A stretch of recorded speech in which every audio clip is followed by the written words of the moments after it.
Hello everybody and welcome to our first ever She Loves Travel YouTube video. So today we want to cover the top 10 applications that you need to survive traveling in Japan. If you're interested, She Loves Travel is a women's only network for people who live, work or travel in Japan. And over the course of the next months, we'll be giving you lots and lots of freebies about how to make the most out of your trip, how to plan for your trip to Japan. You can also listen to our podcast to find out more about our members. And of course, when you're actually here in Japan, you can take part in our events as well. We'll log all the details below, so feel free to join up. Okay, let's get started.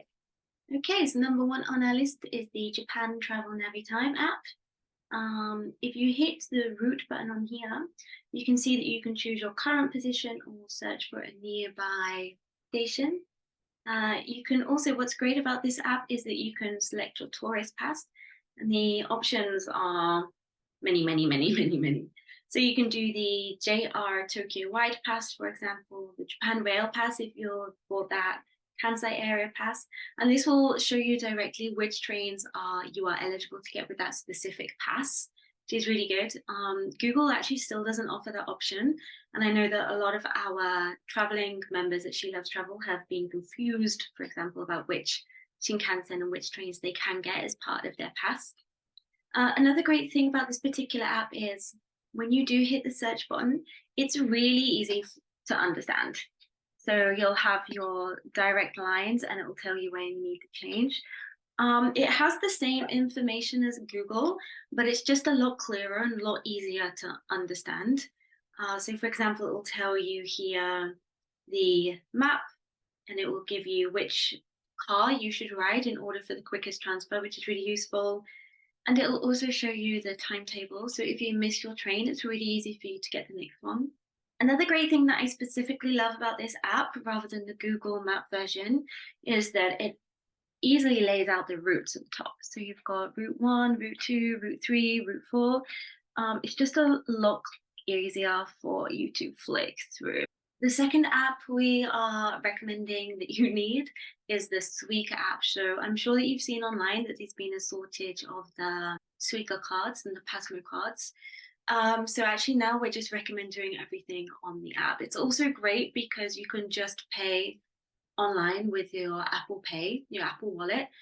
So it's a lot easier. You don't have to try and figure out how to deal with charging your card at the station in Japan. The third app that we're recommending for all She Loves Travel members is the Japan Wi-Fi Auto Connect. So Japan is absolutely amazing with its Wi-Fi. You can pretty much get Wi-Fi anywhere. And if you're really lost, then you can use the Starbucks or the McDonald's Wi-Fi. However, this app, the icon is here. This app allows you to auto-connect to any open Wi-Fi. So it's great if you don't have your travel SIM or anything sorted yet, you can still access Wi-Fi. The only thing that I would recommend you be careful about is obviously your secure data. So if you're nervous about open Wi-Fis, then I would skip this one. Number 4 on the app list is the Smart X Shinkansen app. This one right here. And this is the easiest way to book your Shinkansen tickets. Lots of our members have been confused about getting Shinkansen tickets in the station and how to do that. It's also really hectic, right? Like even I still get a bit stressed out. There's so many people fumbling around. No one knows what they're doing. And the Shinkansen is confusing because there's so many different lines. Particularly if you have a pass, if you're a ticket holder, then it can be confusing as to which kind of Shinkansen you can get. So this app just makes everything a lot easier. So you can just book your tickets before you arrive without any of the stress, basically. So we've made it all the way down to number 5 on our app list. Number 5 is the ECBO Cloak app. So this app is the quickest and easiest way to find cheap luggage storage. I'm not sure whether other people that have been in Japan that live here have had this problem, but whenever I go to the train station and I want to put my bag in the luggage holder, it's always full and it's a hassle. And I spend about half an hour trying to find an open locker. So this app just makes everything a lot easier. It will tell you straight away where you can put in your luggage. which facilities they have. So you don't even have to think about it. You just go into the app and it will ping. Perfect. Number 6 on our list is the Wanderlog. So Wanderlog app is a great place for you to mark down your itineraries. You can keep a track of all your different itineraries. And She Loves Travel members, we are actually creating our own list of itineraries, so you can just share our own list. For example, if you have 3 days in Okayama, we have an itinerary set for that. If you have a week in Kyoto, then we'll have an itinerary set for that. What makes Wanderlog particularly great is that it's a free website, it's a free app, but there is a paid version. And if you get the paid version, then you can optimize your route, and it will give you even more details about the best way to travel between each of the 2 locations that you're visiting. So it's really time efficient and also takes away a lot of the stress.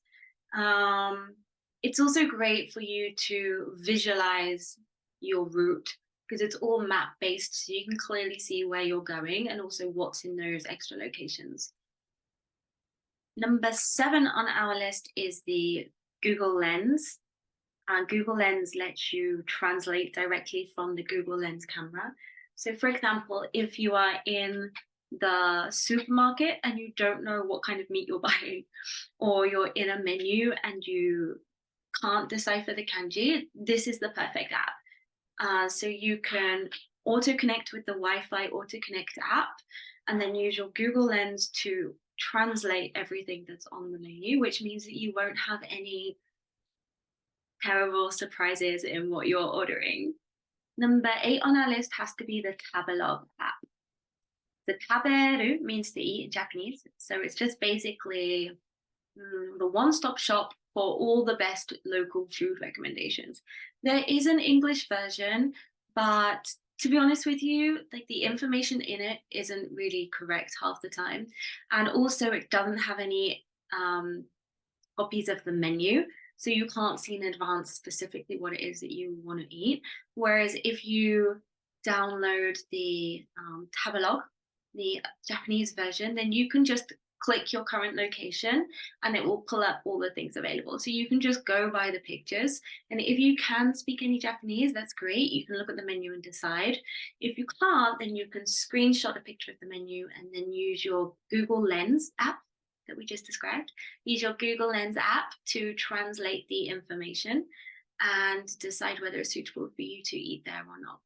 It also has little dollar signs to tell you how expensive it is and everything.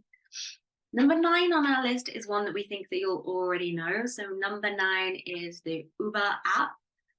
There's actually quite a few Uber taxis in Japan now. Taxis are notoriously expensive over here, and I mean, they're great if you want the experience. They're so retro, it feels like you're in a computer game. The doors open up by themselves and they have like little white doilies on all the seats and everything. So it's a unique experience, but they can set you back quite a bit of money. On the other hand, Uber is probably something you already have on your phone, and you can just use that. There's another option as well in Japan called Didi, and the Didi app is just as easy to use as Uber. There's probably more drivers, I think, on Didi than there are on Uber, but they both work just as well. So last but by any means not least is number 10 on our list, and number 10 is the Meetup.com app. So this is actually where the She Loves Travel Network originally started.